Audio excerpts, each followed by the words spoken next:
Bonjour à tous et bienvenue sur Mosaïque Cristal. On fera la part belle au foot dans cette émission. On vous emmènera aussi en balade au fil de l'eau. Et puis côté actu, on évoquera la nouvelle gendarmerie à Bitche. Il va y avoir du sport ce week-end dans le pays de Bitche. Nos deux invités vont nous parler notamment de la fête du sport, mais aussi bien sûr des nombreuses activités qui sont organisées par l'association Loisirs Jeunesse basée à Rohrbach. Valérie Muller et Barbara Schneider, bonjour. Bonjour. Et merci beaucoup de participer à cette émission. Vous allez pouvoir nous dévoiler le programme. Ce sera en deuxième partie tout à l'heure. Marie-Morgane nous dévoilera, elle, ce que pensent les internautes. Coucou. Salut. Pour le moment, on va établir une liaison avec Uranie qui est en duplex sur l'Europole 2 à Ambach. Uranie, bonjour. Salut Julia. C'est un grand jour pour l'entreprise Seifert aujourd'hui. Oui, tout à fait, un très grand jour. Il y a de nombreuses personnes qui sont présentes sur le chantier. Alors, il y a des élus de la Casque, il y a des maires, la députée, il y a Monsieur Seifert également et divers PDG et patrons d'entreprises. Alors, tout ce beau monde pour une cérémonie en particulier, la pose symbolique de la première pierre. Alors, je dis symbolique parce que, bien sûr, les travaux ont démarré déjà depuis plusieurs mois, depuis la mi-février, et ça a vraiment bien avancé et encore heureusement parce que les délais sont très courts pour rendre le chantier. Il y a eu de nombreux discours également, c'est encore le cas dernièrement actuellement. Beaucoup de choses ont été dites. Alors si on devait retenir deux points essentiels, ça serait déjà la seconde partie des travaux sur la deuxième parcelle qui a été achetée par Seifert, qui devrait élever l'investissement total du projet à près de 30 millions d'euros. Le deuxième point, eh bien, c'est la création d'emplois, 100 postes d'ici l'horizon 2023. Alors pour l'occasion, on s'est intéressé au site stratégique et au développement économique de l'Europole dans un reportage que vous verrez dans quelques instants. Et puis on a posé quelques questions également au directeur général de Seifert France, Luc Vaner. Merci Uranie et puis merci à Laurie qui est avec toi à Ambach depuis ce matin pour faire tout ça. On vous retrouve donc dans quelques instants. Voici d'abord un aperçu de l'info du secteur en 60 secondes.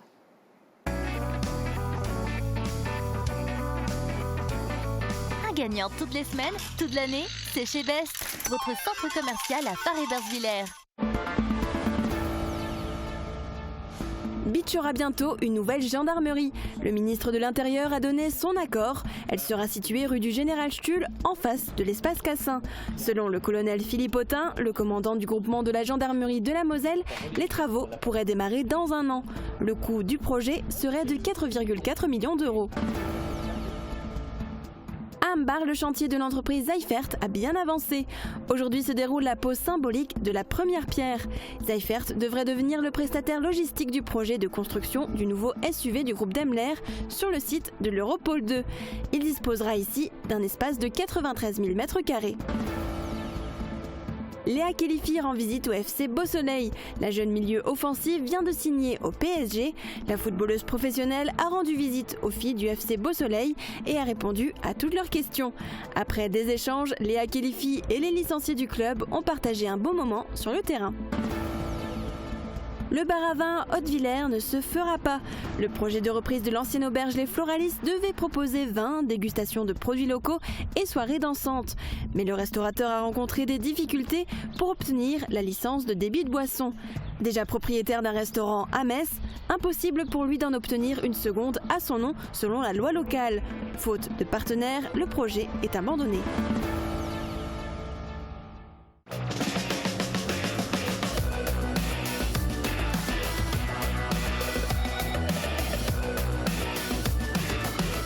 L'Aglo booste le très haut débit.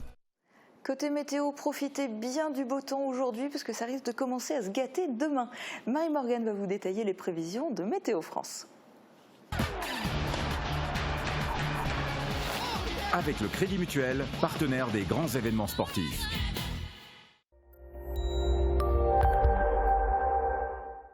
Effectivement, le voile nuageux présent demain matin laissera sa place à des nuages de plus en plus menaçants. Des orages vont se manifester en début d'après-midi pour se généraliser en fin de journée et les orages accompagneront également une partie de la nuit.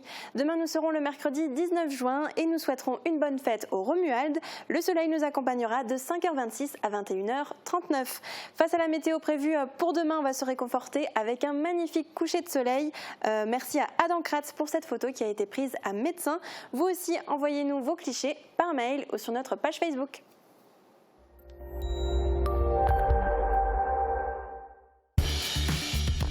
100 fois, 1000 fois, je vous ai renvoyé la balle. Fernap, des portes de garage sécurisées pour vous. Créé dans le début des années 90, l'Europole est une zone à fort développement économique. La Casque y consacre la majorité de son budget annexe dédié au développement économique. Des investissements qui se comptent en millions d'euros. Uranie Tozic et Laurie Couteau nous en disent plus. Près de 4000 emplois, 200 hectares de superficie, des chiffres importants qui font de l'Europole 1 et 2 à Ambar des zones de développement économique attirantes. Ce qui peut expliquer l'implantation de Zyfert qui construit actuellement ces nouveaux bâtiments. Mais d'autres entreprises peuvent encore intégrer le secteur. Il y a d'importantes parcelles qui restent encore, surtout en contrebas. Il y a une réserve qui demande encore à être aménagée, il y a de la voirie à faire, il y a des réseaux à mettre en place, donc il y a une belle marge de manœuvre. Créé au début des années 90, l'objectif de l'Europole était d'assurer l'avenir du développement économique du secteur, mais aussi de proposer des zones pour accueillir de grandes unités.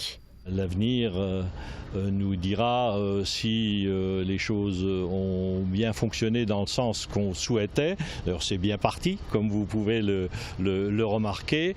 Sur l'Europole 1, déjà, eh bien, c'était une parfaite réussite. Nous essayons, en réinvestissant finalement les recettes qui nous arrivent de cette activité économique, on les réinvestit dans l'économie pour pouvoir assurer l'avenir et les emplois. Mais ce n'est pas tout d'accueillir de nouvelles entreprises, il faut pouvoir les aider. Des aides directes financièrement, nous n'en apportons pas, puisque ce n'est pas notre vocation. Par contre, nous accompagnons les entreprises dans leur implantation. Donc ici, ça a été le cas également. Donc il y a de nombreuses démarches à faire, il y a des autorisations à obtenir. Nos services sont là pour épauler les investisseurs. Nous préparons le terrain aussi pour que les accès soient corrects, pour que l'unité puisse ensuite fonctionner dans les meilleures conditions. L'accompagnement peut être par exemple la facilitation des démarches administratives ou encore la mise en place de structures comme la crèche communautaire. Les travaux ont bien avancé sur ce lieu stratégique. Le directeur général de Zyfert Automobile Logistique France a donné quelques précisions ce matin au micro d'Uranie Tozic. On l'écoute tout de suite. Luc Vaner, bonjour. Bonjour. Alors ma première question, ça serait pourquoi Ambar, pourquoi l'Europole 2, en quoi ça a été attractif pour vous ? C'est attractif pour deux raisons. La première, c'est que notre principal client se trouve juste à côté, à quelques centaines de mètres. Et l'autre point, c'est que c'est vraiment situé au cœur de l'Europe de l'Ouest, avec un marché à fort potentiel et avec notre volonté de développer notre activité ici sur le site, cet emplacement est vraiment idéal. Alors vous êtes potentiellement le prestataire logistique pour l'usine Smart, pour le nouveau projet SUV Mercedes. Mais est-ce que vous désirez aussi vous tourner vers des clients extérieurs ?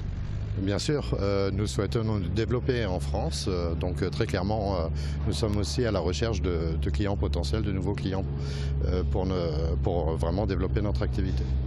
Et pour terminer, on sait qu'il existe différents transporteurs logistiques ici. Est-ce que la concurrence va être rude ? La concurrence va être rude, mais encore une fois, nous mettons tous les atouts de notre côté. Nous sommes actuellement le prestataire logistique chez notre client Daimler. Je dirais que notre prestation est reconnue par notre client également. Et avec la construction donc, de ce super bâtiment de 40 000 m², nous répondons pleinement à l'attente de notre client. Donc il n'y a aucune raison, on est vraiment très optimiste pour la suite. Merci beaucoup. Je vous en prie. Direction maintenant le Pays de Bitche où la gendarmerie va être réorganisée. 3 casernes du territoire ainsi que leurs effectifs bien sûr seront rassemblés en un même lieu à Bitche. Les futurs locaux, modernes et mieux agencés, sont voués à mieux répondre aux besoins des gendarmes mais aussi de la population. Reportage de Valentin Guinel. 24 gendarmes du territoire bientôt regroupés à Bitche. Les casernes de Lemberg, Wolminster et du Quai Branly de Bitche ne répondent plus aux réalités d'aujourd'hui. On se retrouve en fait avec des gendarmes qui sont parfois en service à Wolminster, qui doivent aller chercher leurs collègues à Bitche pour partir en service. Donc ça, c'est une situation qui était problématique et c'est la raison pour laquelle ce projet il vise à mettre tous les gendarmes au même endroit pour faciliter les départs en mission. Une gendarmerie et des logements pour les familles vont donc être construits. Ils seront situés sur ce terrain entre l'espace Cassin et la chaufferie à bois de Bitche. Le projet prévoit des locaux de police technique et scientifique, des accès sécurisés et un meilleur accueil plus confidentiel du public. Les gardés à vue profiteront des installations plus modernes. Les chambres de sûreté seront chauffées, ce qui permet de garder des gens la nuit sans avoir besoin de les transporter sur Sarreguemines pour qu'ils y passent la nuit. Donc ça, c'est vraiment essentiel pour avoir un accès au service public du XXIe siècle. Le projet, qui date de 2006, a été accepté par le ministère de l'Intérieur. Le regroupement ne comportera ni suppression ni recrutement de personnel, mais une répartition repensée. Nous avons effectivement une gendarmerie, une belle gendarmerie à Sarreguemines, nous en aurons une à Bitche, nous en avons une plus petite à Rohrbar-les-Bitches, et c'est ce que j'appelle moi le maillage territorial pour le bien de la population. Les locaux des gendarmeries de Lemberg, Wolminster et du Quai Branly de Bitche seront rendus à l'État et à l'Office public de l'habitat. La nouvelle gendarmerie et les logements coûteront 4,4 millions d'euros. Les travaux doivent commencer d'ici 1 an pour une livraison prévue dans 2 à 3 ans. Pour les gendarmes, pour leurs familles, parce que... Congrès délocalisé. Les médecins anesthésistes réanimateurs se sont réunis à Sarreguemines, au CHS, pour une matinée de conférence. Organisé par l'Institut Lorrain d'anesthésie-réanimation basé à Nancy, cet événement permet aux professionnels de l'ancienne région Lorraine de se retrouver et de développer des sujets pointus comme l'ambulatoire du futur. Délocaliser ne signifie pas se couper du monde. Tous les ans, des visioconférences sont organisées pour échanger avec des confrères. Cette année, c'était un spécialiste parisien. Une Parisienne était physiquement présente à Sarreguemines. Léa Khelifi vient de signer au PSG. Elle devient ainsi parisienne d'adoption. Cette footballeuse de 20 ans, au milieu offensif, a commencé son parcours quasi sans faute à l'US Beren à l'âge de 4 ans, puis à l'US Forbach et enfin au FC Metz. De quoi émerveiller bien sûr les filles du FC Beau Soleil qui lui ont posé un tas de questions lors de sa venue au stade du Hagwald à Sarreguemines. Une rencontre qui a autant marqué les jeunes que la pro. Regardez. Ce n'est pas tous les jours qu'une joueuse professionnelle comme Léa Khelifi foule leur terrain. Les filles du FC Beau Soleil l'attendaient avec impatience. Pourquoi avoir signé au PSG? Comment devait-elle s'organiser entre l'école et le foot? Sa famille vient-elle la voir jouer à chaque occasion? La joueuse a pris le temps de répondre à chaque question tout en véhiculant un message clair. Je vais tout simplement leur dire de croire en leurs rêves, de travailler, c'est le plus important, et de se donner à fond et de ne pas écouter les gens, tout simplement. J'ai eu des remarques tout au long de ma jeunesse par rapport au foot, par rapport à un peu tout, mais j'ai toujours cru en moi et je pense que c'est pour ça que j'en suis là aujourd'hui, mais je vais encore tout donner pour franchir encore des paliers. Une venue qui a fait écho à la Coupe du Monde féminine de football. Léa Khelifi suit d'ailleurs avec attention les matchs de l'équipe de France. Elles ont très bien commencé la Coupe du Monde, je pense. Qu'elles vont aller très loin, elles ont une très belle équipe. Et j'ai confiance en elles et je pense qu'elles vont faire un beau parcours. Le FC Beau Soleil compte 50 licenciés filles de 5 à 16 ans. De quoi démontrer un engouement important pour ce sport. Football masculin, féminin, ça doit être la même chose. Ça reste le même sport. Et je pense qu'aujourd'hui les filles sont reconnues, pas totalement, mais c'est un grand progrès, je pense. Après les échanges, place au match sur le terrain. En bonne joueuse, Léa Khelifi n'a pas monopolisé la balle, laissant quelques filles montrer leur savoir-faire. Photo, dernière discussion, les jeunes sont repartis avec des espoirs plein la tête.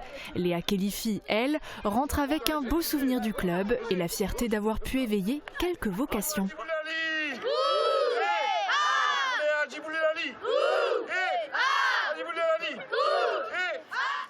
Autre grand moment de foot pour les jeunes, près de 650 footballeurs et footballeuses bien sûr étaient rassemblés ce week-end. Organisé par l'entente Jeune Est-Moselle, les Gem Cup est l'occasion pour le club de terminer la saison de manière festive en s'engageant sur le terrain avec ses jeunes joueurs, mais aussi aux abords des stades, dans l'organisation même de l'événement. Reportage de Jessica Petragallo et Eliane Stark.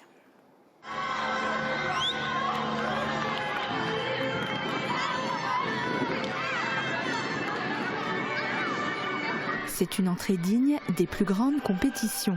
58 équipes des U9 au U13 vont s'affronter sur les stades d'Oendelin et de Nousvillers-Saint-Nabord dans le cadre de l'Eugem Cup, un tournoi proposé par l'Entente Jeune Est-Moselle qui regroupe les clubs de Fargevillers, Oendelin, Ypelin, Médecins, Nousvillers, Roulin et Dibelin. C'est un peu un aboutissement d'un projet, du projet club de l'Eugem qui se réalise.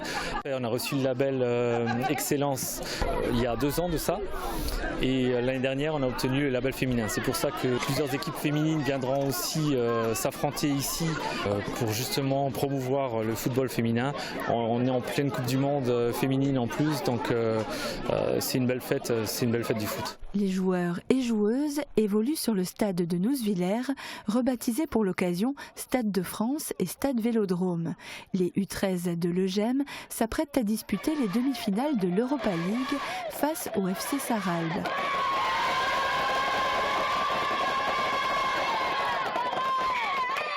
Après un cri de guerre collectif et une entrée dans la compétition un peu difficile, direction le Stade de France. Le matin, ça allait bof, mais là, cet après-midi, on est bien réveillés là. 12 minutes de jeu plus tard et malgré les encouragements de leurs camarades sur le bord du terrain, les U13 s'inclinent 2-0 face à Sarralbe. Cette défaite signe la fin de l'aventure des U13 dans l'Eugem Cup, des jeunes footballeurs qui auraient voulu briller devant leur public. Manque de ball, on a tout dominé et on n'a pas réussi à aller en finale, se qualifier. C'est une grosse déception ? Oui, pour nous, oui, parce qu'on est quand même chez nous, à Nousvillers. Et voilà. Je suis fier de tout le monde. Merci d'avoir répondu présent à l'Eugem Cup. Merci d'avoir répondu présent à l'Eugem cette année. Je suis vraiment fier de tout le monde. Ok, sortez la tête haute, les garçons. Ok. Et pour tout le monde, 1, 2, 3. Qui sommes-nous ? Qui sommes-nous ? Qui sommes-nous ? Pour cette compétition, c'est vraiment tout un club qui se mobilise. Les éducateurs et les joueurs sur les terrains, les parents des jeunes footballeurs à la buvette et aux différents stands. Au total, près de 100 bénévoles sur les 2 communes. C'est aussi, ça fait aussi partie des mamans football, comme j'aime bien le dire. On est une bonne équipe et puis c'est toujours bien de pouvoir s'investir comme ça pour les enfants et puis pour l'Eugem. Les bénévoles et les joueurs se sont déjà donné rendez-vous pour une nouvelle édition l'an prochain. Côté résultat, le SO Merlebach et l'équipe de Yutz remportent respectivement l'Europa League et la Champions League. L'US Forbach, la première édition de la Colruyt Eugem Cup chez les U11 et le FC Beau Soleil chez les filles U13. Autre info côté sport, ce week-end, l'équipe du volley Sarreguemines a participé à la Coupe de France Compète Libre pour laquelle elle s'était qualifiée en avril dernier. Les 10 joueurs ont représenté la région Grand Est lors de la compétition organisée à Cannes pendant 2 jours sous forme de tournoi. Sarreguemines a obtenu la 10e place parmi les meilleures équipes loisirs de France. Et ce soir, l'équipe 1 accueille Étanges-Grande pour disputer la finale consolante de la Coupe de Moselle. Alors n'hésitez pas à aller les encourager, c'est à partir de 20h30 au gymnase Jean Jaurès à Sarreguemines. Après le sport, place à la culture. Les lettres se cachent partout, même dans la forêt de Bérenthal. L'artiste Marc Telloc vous les fait découvrir à la médiathèque de Bitche. Depuis quelques années, il s'est mis en tête de trouver dans l'architecture et aussi dans la nature les 26 lettres de l'alphabet. Vous pouvez voir le résultat en vidéo à la médiathèque de Bitche jusqu'au 13 juillet. Dans un instant, on donne la parole à nos invités et aux internautes. Et puis on vous emmène tous en balade sur la Sarre. A tout de suite. Les 29 et 30 juin, grand week-end de fête au centre-ville de Sarreguemines pour le 28e Festival des Arts de rue de la Saint-Paul. 20 compagnies d'art de rue, plus de 150 artistes, 63 représentations pour 3 jours de festivités placées sous le signe du rire et de l'émotion. Inauguration en fanfare le vendredi 28 juin à 18h30, place du marché. Le samedi 29 juin à 23h, assistez au féerique spectacle nocturne Leonardo, Rêve et Cauchemar de la compagnie des plasticiens volants. Programme complet sur www.sarreguemines.fr. Votre spécialiste bien-être, c'est Sonatec France. Alexandre Pfeiffer vous accueille dans son showroom de Sarreguemines. Découvrez nos cabines infrarouges, sauna, hammam. Sonatec dispose d'un grand choix de produits aux lignes épurées dans toutes les tailles et finitions. Vous trouverez aussi de nombreux accessoires et pièces détachées. Particuliers ou professionnels, demandez conseil et laissez-vous guider. Découvrez AVS Audition. Ce nouveau service assure le diagnostic, la numérisation du conduit auditif et la conception d'appareillages sur mesure. Le tout avec du matériel performant et de dernière génération. Découvrez aussi nos accessoires, protection auditive et produits d'entretien. AVS Audition vous accueille zone commerciale Carrefour de l'Europe à Forbach du lundi au vendredi. AVS Santé, notre métier, vous accompagner. L'atelier gourmand, l'étape gourmande en zone industrielle de Sarreguemines. Du pain frais toute la journée, des pâtisseries artisanales, des hamburgers maison fraîcheur garantie et tout un assortiment de pizzas et de sandwichs. Passez nous voir et pensez au drive. En ce moment, destination évasion avec le wrap Viva Mexico et le menu bacon New York.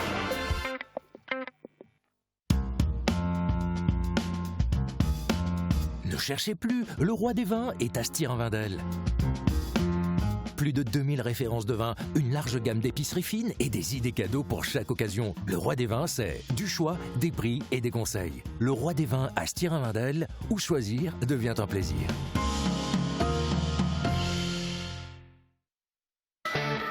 Toutes les tendances déco sont chez Pink, saison par saison. Et pour toutes les occasions, votre paradis déco vous accueille sur plus de 1000 mètres carrés. Venez chez nous. En plus, le parking est gratuit à l'arrière du magasin.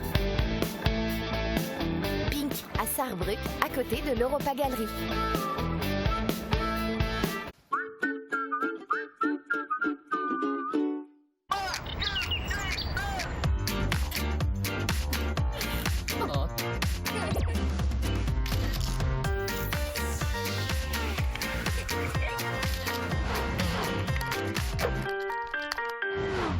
Vous êtes prêts les enfants ? Je fais chauffer le moteur de recherche. Pour un point, cette information est-elle une fake news ou non ? L'homme n'a jamais marché sur la Lune. On a trouvé! Fake news, c'est faux. C'était en 1969. Un point pour la team enfant. À vous. On a retrouvé des requins aspirés par une tornade aux États-Unis. Fake news ou pas? Je viens de voir ça sur un site qui recense les fake news, donc fake news. Un point pour la team parents. Pour un point, papa a-t-il tout fait pour cacher à maman qu'il avait rayé sa voiture? Chérie, c'est facile. Je vais aller vérifier sur notre compte bancaire en ligne. Je suis sûre que si votre père avait cassé quelque chose et qu'il avait voulu me le cacher, il n'aurait jamais utilisé notre carte bleue. N'est-ce pas, chérie? Bon, ok, je te l'ai pas dit. Voilà. Bon, allez, je vous invite au resto, ok? Je vais appeler pour réserver, moi. Bien joué, les enfants. On a gagné un resto. Quand on voit une news, rien ne dit qu'elle est vraie. Il faut toujours vérifier la source et chercher plus d'infos sur d'autres sites internet. Fake news ou pas? Pour un point. Tablette est-elle amoureuse de télé? Fake news. Elle assume pas. Marie-Morgane, on va donner maintenant la parole aux internautes.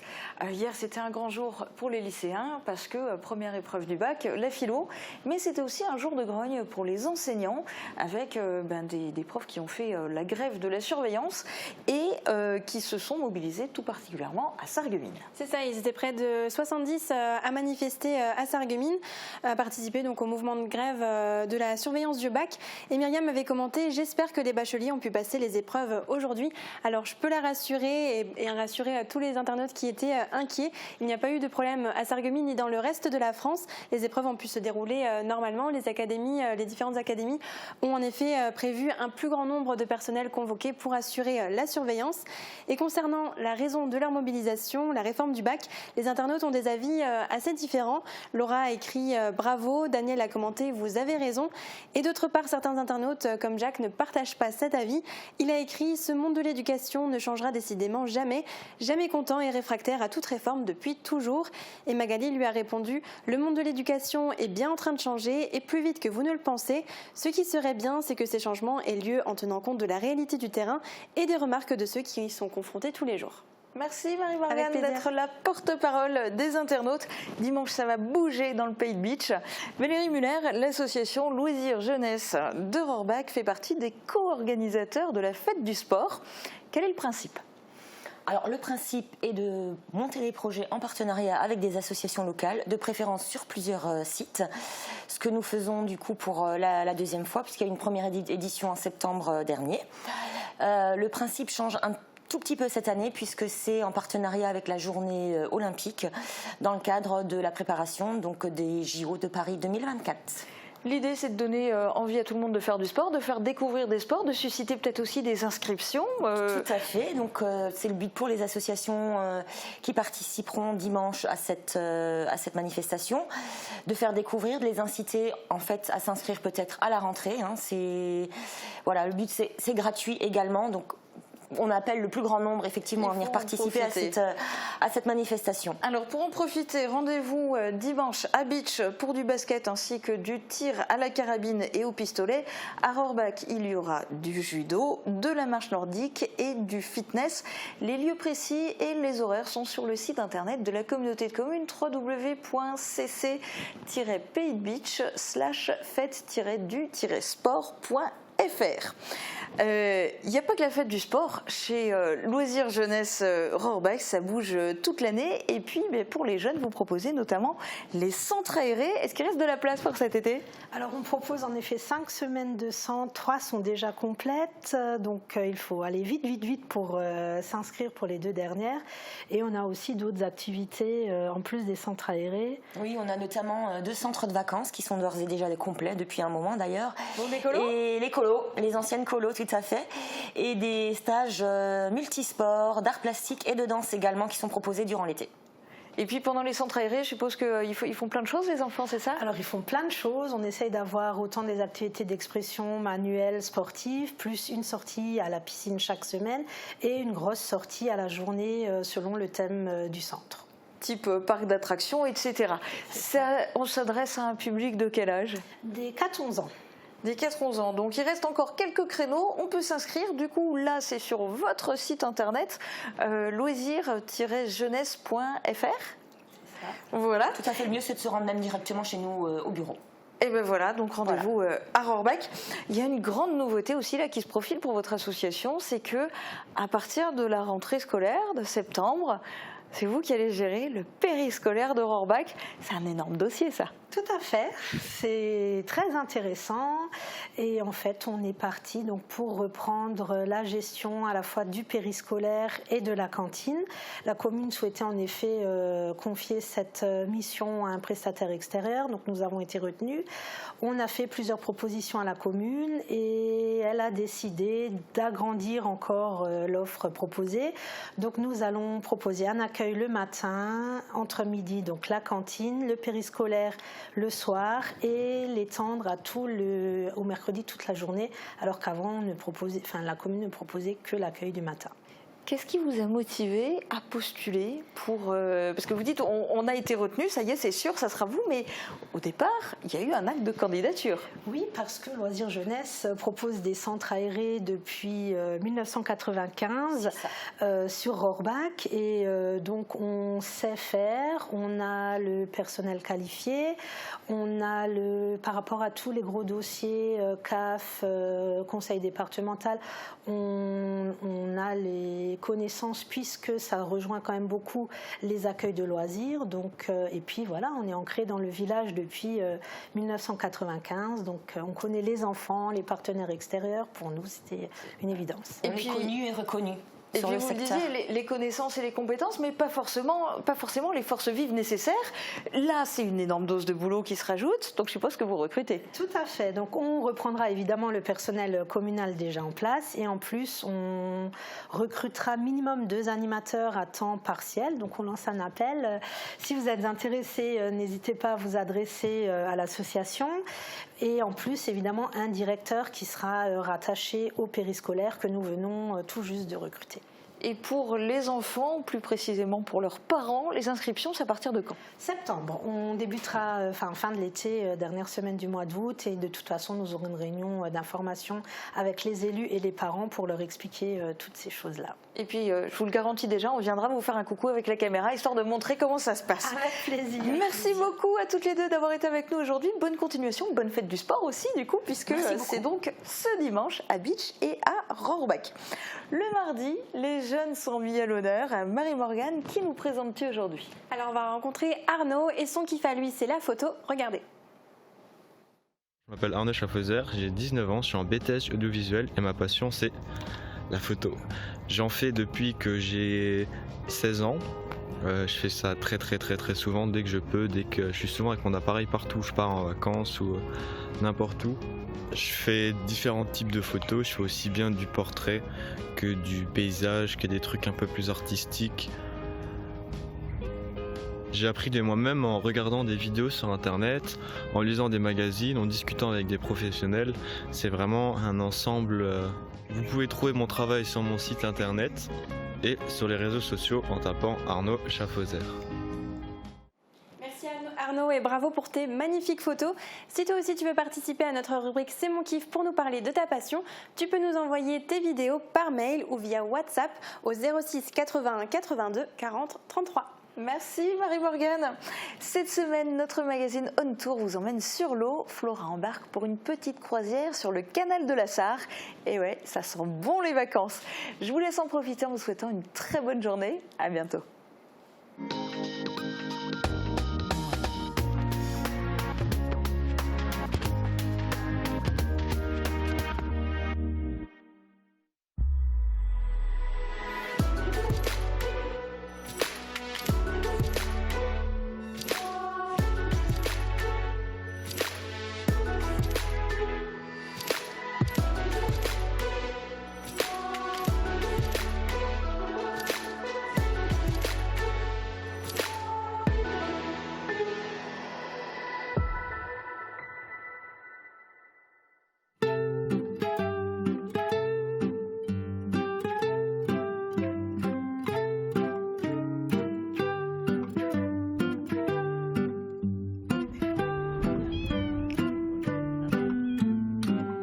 Bonjour à tous et bienvenue dans ce nouveau numéro On Tour.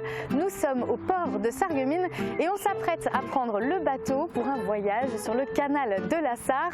Mais juste avant, je vous propose de découvrir dans ce reportage le cercle nautique qui gère les ports de Sarreguemines et de Vitrain. Il s'agit du cercle nautique Lorraine. Allez, on se retrouve juste après ça. Moi, je monte à bord. Bonjour, Flora. Bienvenue à bord du Schipnegel. Si sur le canal de la Sarre, il y a un port de plaisance à Sarreguemines et un autre à Vitrain, c'est grâce à des plaisanciers passionnés qui se sont constitués en association il y a plus de 25 ans sous le nom de Lorraine. Alors Lorraine, pour revenir un peu, c'est une association qui a été créée par quelques amis passionnés du nautisme et c'était pour faire partager notre passion. Voilà, tout simplement. Et donc on a en quelques années réussi à faire adhérer pas mal de membres et de gens qui sont passionnés d'ailleurs. Et ainsi on a deux ports de plaisance, un labellisé Pavillon Bleu Sarreguemines et un à Vitrain. Grâce à la volonté de la municipalité d'ouvrir le tourisme sur la rivière, en 1995, Lorraine et le port de Sarreguemines se dotent d'une capitainerie flottante. La péniche Pauline, qui a servi aux faïenceries, est désormais une fierté pour toute la cité. 17 pavillons bleus plus tard, Lorraine, dont les bénévoles œuvrent à la promotion de la plaisance et à l'accueil des plaisanciers de passage, a su transformer ce quai en oasis de quiétude au cœur de la ville. C'est une fierté partagée. Partagée bien sûr tout d'abord avec la municipalité de Sarreguemines, mais partagée aussi par les membres de l'association et nos deux capitaines. Roby, Gigi et puis Marc. Et tous les membres également, parce que les membres de l'association travaillent chaque jour pratiquement pour accueillir les plaisanciers et on peut dire dans un cadre hyper agréable, que ce soit à Sarreguemines ou à Vitrain. Le fleurissement, c'est la première préoccupation. L'environnement, c'est notre première préoccupation. Et n'en parlant même pas de l'accueil. L'accueil, il est personnalisé, contrairement à d'autres ports, d'autres mêmes associations où on arrive un peu plus anonymement, quoi. Le club nautique compte une trentaine de membres, un capitaine et son adjoint à Sarreguemines et un capitaine à Vitrain. Un coin de nature au cœur de la ville ou un vrai coin de nature au cœur d'une vallée verdoyante, il y a de quoi passer de belles vacances au fil de l'eau sur le canal de la Sarre. Avec le temps, le trafic commercial sur le canal de la Sarre a laissé toute la place aux plaisanciers qui sont toujours plus nombreux à goûter le plaisir du voyage sur l'eau. 1700 bateaux passent à Sarreguemines ou Vitrain chaque année. Certains s'arrêtent, d'autres ne font que passer. Le canal de la Sarre est le deuxième canal le plus fréquenté de France et pour ceux qui l'utilisent, c'est aussi le plus beau.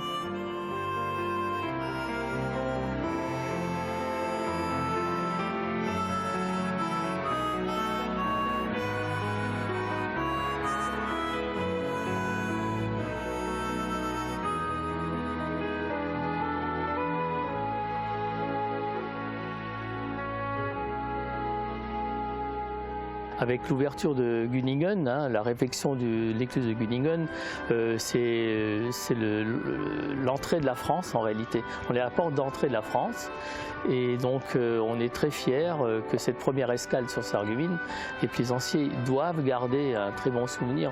Et c'est là l'ambition aussi de nos capitaines.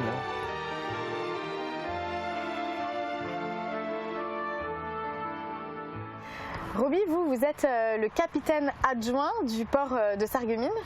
D'abord, expliquez-moi le nom de ce bateau, c'est quoi sa signification en fait? Alors on a appelé ce bateau le Schiffnigel. Ouais. Et le Schiffnigel pour la simple raison que avant la fin des années 60, il y avait un passeur ici qu'on appelait le Schiffnigel. D'accord. C'est-à-dire il y avait une barge qui était tirée d'une berge à l'autre. Quand on voit ici l'arrivée, il y avait un câble qui était tendu. Et ce Schiffnigel, comme on l'appelait, il faisait le passeur pour les gens de Anvillers jusqu'à Sarreguemines ou inverse. D'accord, donc voilà. sa mission c'était de faire traverser les gens. D'accord. Alors ce bateau, c'est quoi exactement comme bateau? Alors ça c'est un bateau associatif qu'on a acheté à Chalon-sur-Saône. Donc il appartient à l'association Lorraine. Voilà. Et ce bateau nous a plu principalement parce qu'il y a des accès pour les personnes à mobilité réduite. Tout à fait, il est accessible. Voilà, c'est pour cette raison qu'on a opté pour ce bateau-là. Et actuellement, nous faisons un serment pour promener avec les jeunes des écoles ou même des fois les personnes âgées de la résidence qu'on invite en été et on fait un tour avec eux, voilà, comme on fait avec vous aujourd'hui. Voilà. Et comment est-ce que ce bateau est venu ici à la Plaisance? Parce qu'il a dû quand même traverser un petit peu tout ça. Ce bateau, nous étions le chercher avec une remorque. D'accord. À Chalon-sur-Saône. Et ensuite, il a été mis à l'eau. Il a été mis à l'eau ici, à la mise à l'eau à Sarreguemines, voilà. Et alors concrètement, c'est quoi les qualités pour être un bon capitaine? Alors, les bonnes qualités d'un capitaine, c'est d'abord en premier être très, très attentif. Et être très calme sur un bateau, ne jamais paniquer et naturellement respecter les règles de code comme pour une voiture. Hein. Ah d'accord, voilà. Donc il y a quand même des règles à respecter. Il y a des règles à respecter quand même, oui. D'accord. Comme respecter les chenaux et on verra les panneaux après que je vous montrerai. Voilà. Et puis il faut dire que Catherine Henrich est venue à votre rencontre récemment pour tirer votre portrait en tant que capitaine adjoint. Je vous propose de regarder ça dans ce reportage. Avec le retour des beaux jours, c'est aussi le retour des plaisanciers sur le canal de la Sarre. Et beaucoup viennent faire une pause à Sarreguemines. C'est là qu'ils sont reçus par le capitaine du port ou son adjoint. Alors le capitaine du port, il a surtout la gestion du port naturellement. Et je mettrai un point d'orgue sur l'accueil du plaisancier en premier.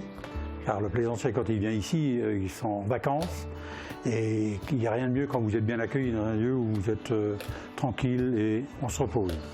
Alors on enregistre les plaisanciers quand ils viennent, ici, dans notre ordi. On leur donne un emplacement. On leur donne aussi les bornes, on les fixes aux bornes électriques, bornes à eau. Et le rôle du capitaine, c'est aussi voir la propreté du port. Donc là, on n'a pas trop se plaindre parce que les femmes du port, les femmes du club nous ont fait le fleurissement, qui est d'ailleurs très joli. Et autrement, il y a aussi le fait qu'on fait le tri multiflux. Donc je donne à tous les plaisanciers un sac orange, sac vert et sac bleu. et alors expliquer un peu le tri. D'ailleurs, nous avons un petit prospectus qu'on leur donne pour qu'ils sachent faire, et ça marche très très bien. On est là tous les jours, tous les après-midi, pratiquement de midi à 20h, 21h. Des fois, les plaisanciers viennent. Vous avez bien vu notre aire d'accueil qu'on a. Ils peuvent profiter du barbecue, de la gloriette, tout ce qui s'en suit. Et naturellement, il y en a qui s'annoncent. Donc, quand ils s'annoncent, il faut prévoir des places. Il faut réserver des places pour eux. Et voilà. Et autrement, on est là au cas où un plaisancier arrive. Parce qu'il y a toujours de l'occupation. Ouais. Il y a des anecdotes avec les plaisanciers. Des fois, ils ont besoin de retrouver une pharmacie, on les emmène. Je pourrais même vous dire, la meilleure des anecdotes, c'était quand un plaisancier est venu avec un chien malade, que j'ai dû emmener chez le vétérinaire. Donc les gens étaient enchantés. D'ailleurs, on est tellement bien accueillis à Sarreguemines que le 17e pavillon bleu est aujourd'hui une simple formalité. Et le capitaine du port, c'est aussi le meilleur conseiller touristique pour les plaisanciers et il leur donne parfois de bonnes raisons de rester un peu plus longtemps que prévu dans la cité faïencière. Ce qui arrive souvent, c'est qu'il y a des gens qui arrivent, on va rester une nuit, puis par exemple quand ils viennent le lundi, je leur dis qu'il y a un petit marché en ville, et naturellement ils vont au marché, et puis ils reviennent, oh vous savez c'est très joli, on reste encore une nuit, puis finalement on reste 3 ou 4 ou 5 nuits. Voilà, ça arrive assez souvent.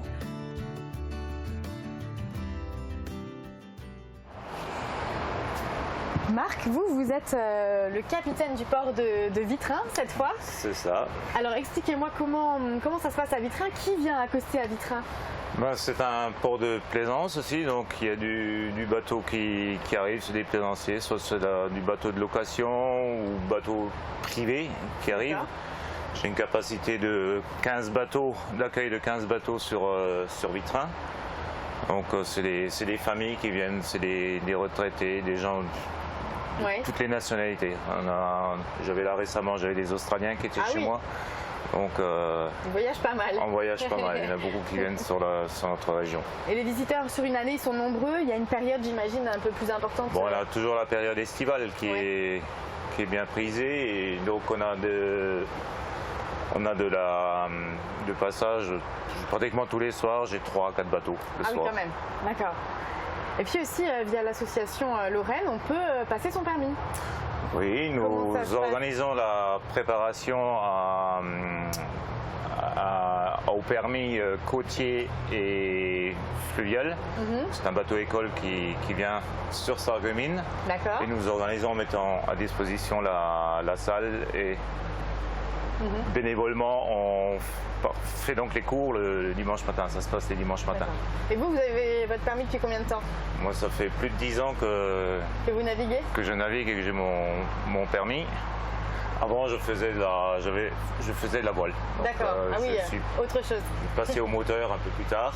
Et qu'est-ce que vous diriez, que c'est plutôt difficile ou facile de passer son permis? C'est comme tout examen, c'est comme le permis voiture, c'est pas évident non plus. Donc il y a une formation pratique et la formation théorique. Il faut connaître les panneaux, il y a la réglementation de navigation, donc il y a plein de choses à voir. Il faut quand même bosser un peu pour avoir son permis. C'est pour ça que nous faisons ces formations le dimanche matin. C'est sur 4 heures. Puis on met même un lien à disposition pour pouvoir s'entraîner, pour bien se préparer à l'examen qui se passe sur Strasbourg. Et Marc, est-ce que moi aussi je pourrais essayer de naviguer même si j'ai pas le permis? On peut essayer, je vais vous laisser là-bas et puis je resterai à vos côtés. Oui, vous restez pas loin parce que moi je n'y connais rien du tout. Alors expliquez-moi, qu'est-ce que je dois faire? Un volant, c'est comme sur une voiture, c'est en droite-gauche. Donc ça va. Et ça c'est la manette pour manœuvrer parce que on n'a pas de vitesse, c'est rien, donc c'est on monte la manette, on part en marche avant. Et en même temps, on accélère. Pas trop vite, hein. Ok. Après, les manœuvres, pour garder la direction, c'est le volant comme pour une voiture. Ok. Ah, mais c'est plutôt agréable en fait, hein. C'est hyper maniable. Faut juste avoir l'œil partout. Il faut avoir l'œil, il faut être très très vigilant, toujours à l'affût, puisqu'on ne sait jamais ce qui peut arriver. Bon, ici sur le canal, il n'y a pas beaucoup de navigation. Là, un peu vite. Et par exemple, quand vous êtes sur le Rhin, alors là, c'est faut faire attention. C'est l'autoroute. Ah oui, d'accord. Ok, je vois. Et là, vous avez du gros gabarit, vous avez du bateau de 200 mètres qui vient sur vous en barge pousseur. C'est pas évident. Alors, je vois qu'on arrive au port, je vais bientôt rendre la barre, mais avant ça on va s'intéresser à autre chose, un autre lieu, la cale sèche de Vitrin. C'est là-bas que vont les bateaux qui ont besoin d'être entretenus et vous allez voir que certains bateaux viennent de loin. Voici une péniche de gabarit Fraissinet, une norme européenne régissant la dimension des écluses de certains canaux. Celui-ci fait donc 38,50 m sur 5,05 m. Aujourd'hui, ce bateau venant de Sarrebruck vient se poser en cale sèche à Vitrin pour 2 semaines de travaux sur la coque. Cette cale était un ancien chantier de construction de bateaux. Il y avait même 2 cales de la même dimension. Aujourd'hui, elle est la dernière de Moselle. En 2014, dans le cadre d'un programme d'aménagement et de promotion du canal de la Sarre, les voies navigables de France l'ont réhabilitée. Les usagers peuvent louer la cale pour effectuer des travaux sur leur bateau. D'une longueur de 40 mètres sur 13 mètres de large, elle peut accueillir 2 péniches de front. Mais en rentrer une est déjà bien délicat. Pour faire entrer la péniche, il faut au minimum 4 hommes. En effet, le bateau ne peut pas entrer dans la cale avec son moteur. Il est donc tiré par des cordes. Il aura fallu plus d'1h30 pour remplir la cale et permettre l'ouverture de la porte. Une fois la péniche alignée sur les plots qui la soutiendront, on peut ouvrir le conduit qui renvoie l'eau dans la Sarre.